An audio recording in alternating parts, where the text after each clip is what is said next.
Morning, everybody. Today's going to be the fun highlights of having children. This week, I'm off of work because kids have spring break Thursday and Friday. And Thursday and Fridays are usually the days that I'll work during the week sometimes. Lately, they've been having me work Thursdays.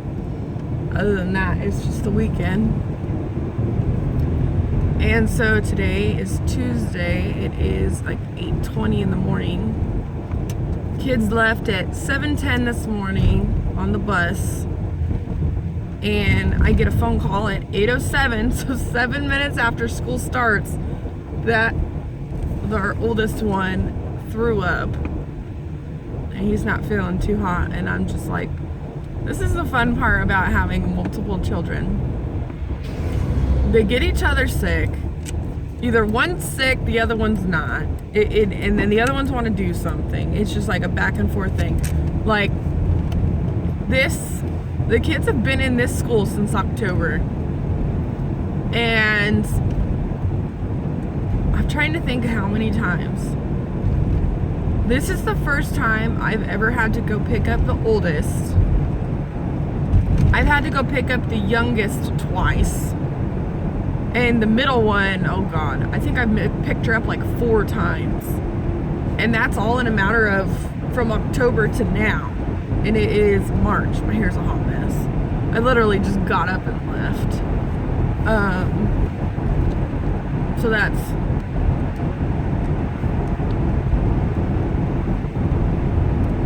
about 5 months. And I'm just like, why? I remember as a child, I went home like once. It's just like fog days and snow days and all that shit now. We didn't have those as children. We went to school. If we didn't feel good and we threw up, 90% of the time they would have us lay down and then go back to class. They didn't just like send us home. Because our parents worked and we couldn't go home. Our parents couldn't come pick you up. The sun is freaking insane right now.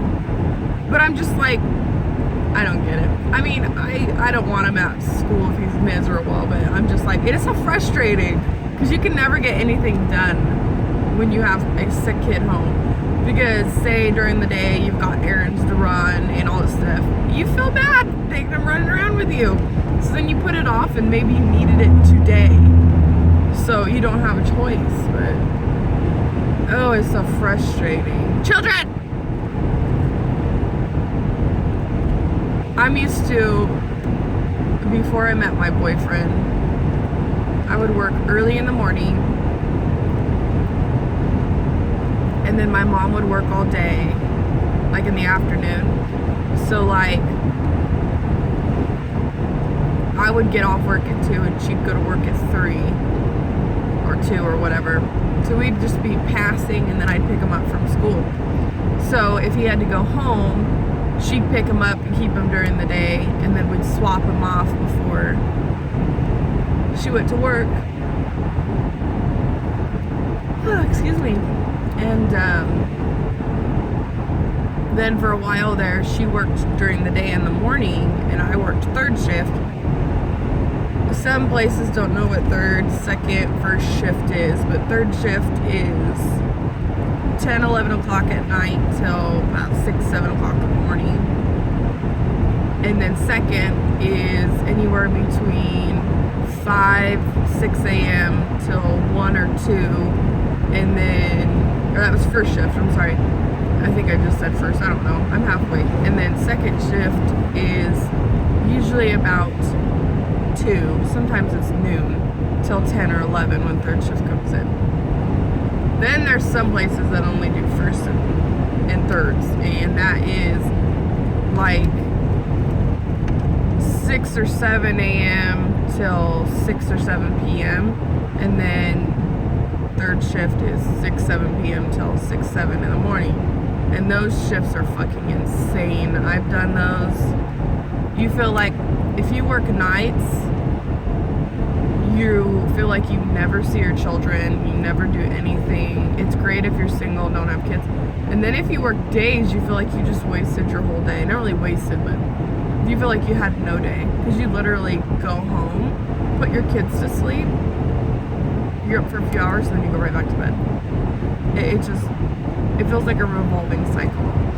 And then you'll have like work 6 days straight or 5 days straight and have a day off. And then you'll have like 4 days on, 3 days off. Or I was lucky enough to have, it was like Monday, Tuesday, Wednesday, Thursday. Then I was off Friday, Saturday, Sunday, Monday. And then I'd work Tuesday through Friday, and then I'd have Saturday, Sunday. It just rotated that way. I pretty much had every weekend off, so I was able to stay home with my son and spend time with him, so that during the week when he was with my mom while I was at work all week, it didn't feel so bad. But it still got to me, and I was just like, I can't do this anymore. Because then that's when I met the boyfriend, and we went from having 1 kid to 3 kids, and I didn't think it was fair that I was doing that. My son was older and he understood more. They were 5 and 6 when I met them, but anyways. So now I'm on my way to go pick up the sicko. School's about 12 miles from us. I know a lot of people think of that. Oh, 12 miles, that's a long way. And I'm like, it's not really. You get there in like 8 minutes.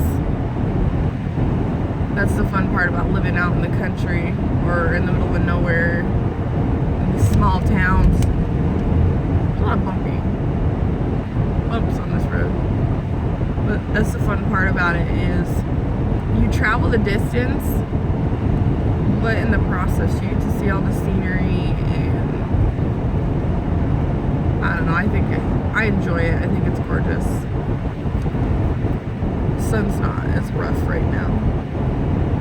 Oh, it's because there's some clouds in front of it. Yeah, Kari, let's stare right into the sun. Good way to go. I'm just, well, I am drained. I want to sleep. My head is killing me. Which I'm pretty sure that is his issue, is he has a migraine. When I have chronic migraines, I get them so bad. And when I get those, like, I can't function, I can't do anything. I get so fucking nauseous that I'm gonna throw up. I take motion sickness medication. I take migraine medication. I'm not allowed to take Excedrin migraine. I'm allowed to take a little bit of ibuprofen. I've been trained to learn when it's okay and when it's not, because my body got addicted to the caffeine in them, and it just made it worse. So I'm on a special medication for my migraines. It doesn't exactly get rid of them. It doesn't exactly, oh, here comes a big bump. It doesn't make them better, but it makes them a little bit more tolerable. When I run out of my medicine, it's a little rough, but I go, if you have chronic migraines, my word of advice is talk to your primary doctor. If you do not have a primary doctor because you don't have insurance and you've been to the emergency room to get a migraine cocktail or migraine, whatever, for migraine, ask them to refer you to a neurologist. In that situation, you can go in and 90% of the time they'll let you bill them because they understand that it is such a horrific thing and you can't function with them. And what a neurologist is going to do is they're going to have, I know it sounds like it's going to be a whole bunch of expenses, but in the long run it's totally worth it in my opinion. Once upon a time I had to do this and I didn't have insurance, and I think total I might have spent about $5,000, but I just made payments, and like I said, it was worth it to me because I wasn't in so much freaking pain. I wasn't so miserable. I know a lot of people are like, oh, I can't afford $5,000, but I'm just like, just send them $10 a month on each bill. it'll get paid off eventually, and they can't complain because at least you're attempting to pay it. I know a lot of people are like, oh, it'll take forever, but maybe one day you won't be in such a position and you might be able to send them $50 a month or $20. Maybe one month you'll be able to send them 10 and the next you'll be able to send them 100. It's better than nothing. That's how you pay your bills, to make sure you can pay them. I'm lucky enough that I don't have to do that, but at one point in time I did have to do that. And in my opinion, it's better to make a little payment than no payment at all and have it affect you in the long run, credit, garnishment, stuff like that. But anyways, go to a neurologist. They'll have you do a CAT scan, maybe an MRI, just depending on your situation. They'll check to make sure there's no issues, no nothing. Because when you think about your head, there's so many things that can go wrong. And what I did was, of course, my visor's right in the light, in the way of the light. Oh, look at my little turtle. We've had that since my son was like 2. But anyways, so go in there, they do like a little like kind of physical, like when you were a kid, they hit your knee and check your elbow, make sure your body moves, have you touch your nose and look at them and stuff like that. They do all these different tips and tricks. And they make sure that your body's functioning correctly. They review your scans, they talk to you, they actually listen.